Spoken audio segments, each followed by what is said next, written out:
அனைவருக்கும் வணக்கம். நம்ம இந்த பதிவில் திரிஞானம் பாகம் 1 ஆன்ம ஒளியின் வெற்றிடம் அன்னை சாரதா தேவியினுடைய படைப்பு அன்பாலயத்தின் மூலமாக வெளியிட்டிருக்காங்க. அத்தியாயம் 9 அன்னை சாரதா தேவியே போற்றி போற்றி.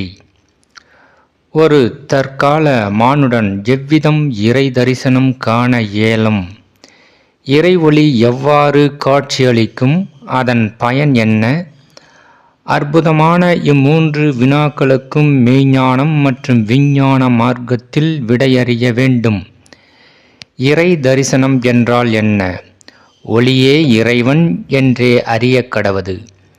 இறை தரிசனம் என்பது ஒளியின் தரிசனமே ஆகும். ஆன்ம ஒளி என்பது ஒரு சில தருணங்களில் அனைவராலும் உணரப்பட இயலும். இருப்பினும் இறை ஒளி என்பது உணரப்பட இயலாத ஒன்றாகும். ஒரு மனிதன் எவ்விதம் இறை ஒளியினை தரிசிக்க இயலும் என்பதனை தெளிவுற வேண்டும். எத்தருணத்தில் பற்றுகள் பலவும் நீங்கி அறிவும் ஆற்றலும் ஒருங்கிணைந்து பேரமைதியினை அருளுகின்றதோ அத்தருணத்தில் இறை ஒளியின் தரிசனம் கிட்டும். ஐம்புலன்களையும் அடக்கி ஆண்டிடாத தருணத்திலும் விழிகளை மூடிய நிலையில் பிரகாசமான ஒளியானது தென்படும். அவ்வொளியின் மூலம் பல்வேறு காட்சிகளும் தெளிவாய் வெளிப்படும். இறை ஒளி என்பது நிறமற்றது, மனமற்றது, சுவையற்றது. இறை ஒளியினை எவர் ஒருவராலும் வர்ணிக்க இயலாது. இறை ஒளி குறித்து மற்றும் ஓர் பாகம்தனிலே தெளிவாய் அறிந்திடலாம். இத்தருணத்தில் நேர்மறை அணுக்களின் வெற்றிடத்தினில் உள்ள பதிவுகள் யாவும் நீங்கி இருளானது விலகி நின்றால் உள்மூளையில் எச்செயல் நிகழும் என்றறிக. ஒரு மனிதன் தனது பல்வேறு அணுக்களில் வெற்றிடத்தினை பெருக்கினால் முதலில் ஆழ்ந்த அமைதி கிட்டும். ஒளியினை ஊடுருவும் தன்மையும் கிட்டும். விழிகளை மூடிய நிலையில் பிரகாசமாய் தென்படும் 7 நிறங்களையும் ஒன்றோடு ஒன்று பிணைக்க வேண்டும். தூய பால் போன்ற வெண்மை நிற ஒளியினுள் 7 வண்ணங்களும் ஒன்றென அடங்கிடல் வேண்டும். வெட்டவெளி தியானம் புரிகையில் வெற்றிடம் நோக்கிய பயணமே நடைபெறும். நேர்மறை அணுக்களின் வெற்றிடத்தில் உள்ள இருளானது விலக வேண்டும் என்று ஆழ்ந்து பிரார்த்தனை புரிந்தால் இருள் விலகி ஒளி பெருகிடும். நேர்மறை அணுக்களின் மத்தியில் உள்ள வெற்றிடம் பெருகினால் பூர்வ பிறவிகளின் பதிவுகள் யாவும் நீங்கிவிடும். ஆன்ம ரசம் எனும் ஒளியானது வெற்றிடம் முழுவதும் நிறைந்தால் மனிதர்களின் வாழ்வினில் பெருத்த மாற்றம் நிகழும். ஒவ்வொரு மனிதனும் உயர்வான நிலைகளை எய்திடுவான். நேர்மறை அணுக்களின் மைய வெற்றிடம் தனிலே இறை ஒளியும் அடக்கம் கண்டிருக்கும். நேர்மறை அணுக்களின் சிதறிய அணுத்துகள்களாகிய ஒளி சிதறல்கள் அனைத்தும் உள்மூளை முழுவதும் பரவும் தன்மையினை பெற்றிருக்கும். துகள்களாய் சிதறிய ஒளி என்பது மிகவும் நுண்மையானது எனும் காரணத்தினால் உள்மூளை முழுவதும் பரவியே செயல்புரிந்திடும். நேர்மறை ஒளித்துகள்கள் யாவுமே எந்த ஓர் அணுவிற்குள்ளும் பாய்ந்து ஒளி நல்கும் திறன் பெற்றிருக்கும். ஞானம் அடைந்த ஒரு ஞானியாய் திகழ்கின்ற மனிதன் எவ்விதம் மனிதகுலம் முழுமைக்கும் ஞானம் புகட்டிட முனைகின்றாரோ அவ்விதமே ஒளிச்சிதறல்களாய் வெளிப்பட்ட நேர்மறை அணுத்துகள்கள் யாவும் அனைத்து வட்ட அணுக்களுக்கும் ஒளியினை பகிர்ந்திடும். நேர்மறை அணுக்களிலிருந்து வெளிப்படும் ஒளி என்பது பல்வேறு அணுக்களுக்கு உணவளிக்கும் திறன் கொண்டது. எங்கும் பயனுக்கும் ஆற்றல் கொண்டது. ஒளிச்சிதறல்களாய் திகழ்கின்ற நேர்மறை அணுத்துகள்கள் யாவும் உடலிற்குள்ளும் பாய்ந்து சென்றிடும் திறன் கொண்டது. ஒரு மனிதன் இத்தகைய ஒளியினை நன்கு உணர இயலும். ஒரு செயலினை துரிதமாய் நிறைவேற்றிட முனைகின்ற தருணங்களில் நேர்மறை அணுத்துகள்களே ஒளியாக உருமாறி அற்புத எரிபொருளினை நல்கிடும். ஆபத்து ஒன்று நெருங்குகின்றது எனில் உள் மூளையில் உள்ள நேர்மறை அணுத்துகள்களாகிய ஒளி ஆற்றலே உடன் உதவிட முனைந்திடும். முழு விழிப்புணர்வினையும் நல்கிடும். ஒரு மனிதன் தன்னுள் அதீதமான ஒளியானது சிதறி உள்ளதா என்பதனை எவ்விதம் கண்டறிய இயலும்? ஒரு விபத்து நிகழ்கின்ற பகுதியில் ஒரு மனிதன் இறக்கின்றான், ஒரு மனிதனோ பிழைக்கின்றான். எவ்விதம் சாத்தியமாகின்றது? உள் மூளையில் உள்ள ஒளிச்சிதறல்களே விழிப்புணர்வோடு இயங்குகின்றது. உள் மூளைப்பகுதியில் நேர்மறை அணுத்துகள்கள் அதிக அளவினில் ஒளிச்சிதறல்களாக நிலைத்திருந்தால் ஒரு மனிதனின் விதியானது மாற்றியே அமைக்கப்படும். விழிப்புணர்வு என்றும் அறிவு கூர்மை என்றும் அழைக்கப்படும் ஆற்றல் நேர்மறை ஒளி துகள்களுக்கே உண்டு. எந்த ஒரு ஆபத்திலிருந்தும் எளிதாய் வெளிவரவும் இயலும்.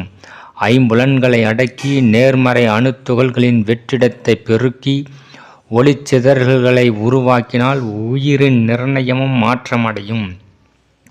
ஞானம் எனப்படுவது ஒளி ஒன்றே. ஆன்ம ஒளி என்பது எரிபொருளினை நல்கி இயக்கத்தினை மலர்த்தினாலும் நேர்மறை அணுக்களின் ஒளிச்சிதறல்களே பல்வேறு பதிவுகளை அழிக்கும் மற்றும் அனைத்து அணுக்களுக்கும் ஒளி நல்கிடும். எந்த ஒரு செயலினையும் சீர்தூக்கி நிலைநிறுத்தும் திறனும் ஒளித்துகள்களுக்கே உண்டு. நீதி வழங்கும் அரசனாய் நின்று பல்வேறு செயல்களையும் ஆற்றிடும் திறன் பெற்றது.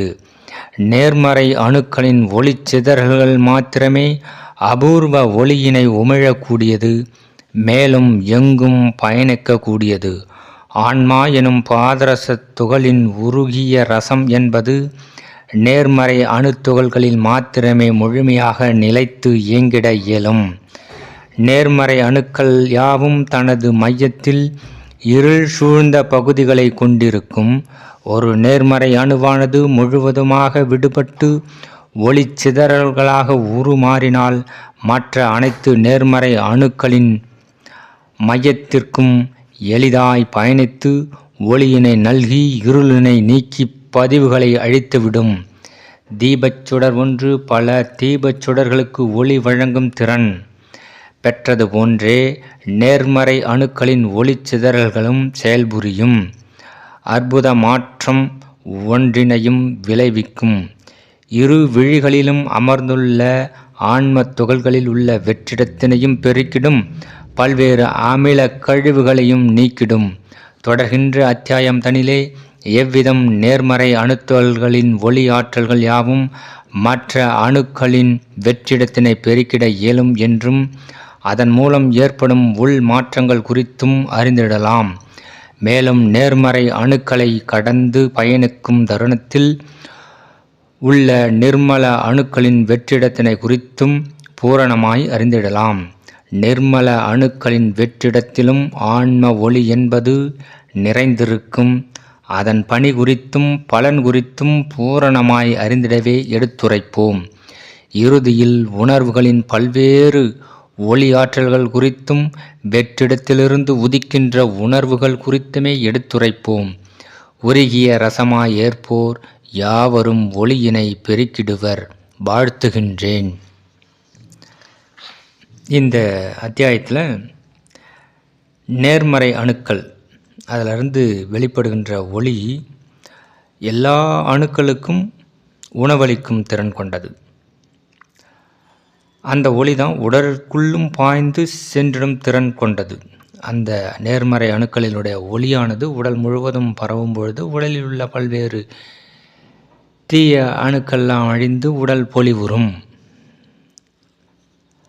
அதே மாதிரி நமக்கு ஒரு ஆபத்து நெருங்குகின்றது, இந்த நிலையில் இருக்கும் அப்படின்னு நம்ம நினச்சிட்டுனாக்கா அப்போ இந்த நேர்மறை அணுக்கள் முழுவதும் ஒளி பரவி பிரகாசமான ஒரு தன்மை ஏற்பட்டு நாம் நிம்மதியாக இருக்கின்றேன் அப்படின்ற ஒரு கட்டளையோடு அந்த அழுத்தமான எண்ண உணர்வுகளை நேர்மறை அணுக்களுக்கு கொடுக்கும் பொழுது அது அந்த சூழ்நிலையே மாற்றிடும் வல்லமை கொண்டது. இதில் பார்த்தீங்கன்னாக்கா இந்த கண்களில் ஒவ்வொரு கண்ணிலையும் ஒரு ஆன்ம துகள் உள்ளது. அதாவது தந்தையினுடைய துகள், தாயினுடைய துகள்.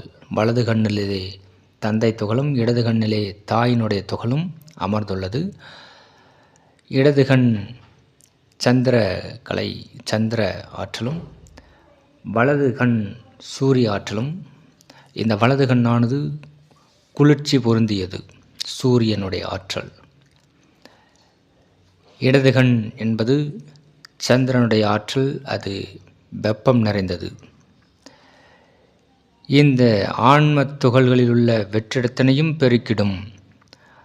அந்த கண்களிலே மாய, கர்ம, ஆணவ இப்படி 3 அடுக்கு அந்த பதிவுகளும் கண்களிலே உள்ளது. அதுதான் அமில கழிவுகளாக உள்ளது. அதையே நீக்கிவிடும் ஆற்றல் பெற்றது இந்த நேர்மறை அணுக்கள். அப்படி இப்படி இடது கண்களில் 3 திரைகளும், வலது கண்களில் 3 திரைகளும், 6 உயிரின் சூழ்ந்து ஒரு திரையும் உள்ளது. ஆக மொத்தம் 7 திரைகள் உள்ளது. அதுதான் வள்ளலார் 7 திரை நீக்கி ஒளியினை காண வேண்டும் அப்படின்னு சொல்லி முடிக்கிறாரு. மீண்டும் அடுத்த பதிவுகளை பார்க்கலாம். 10வது அத்தியாயம். நன்றி.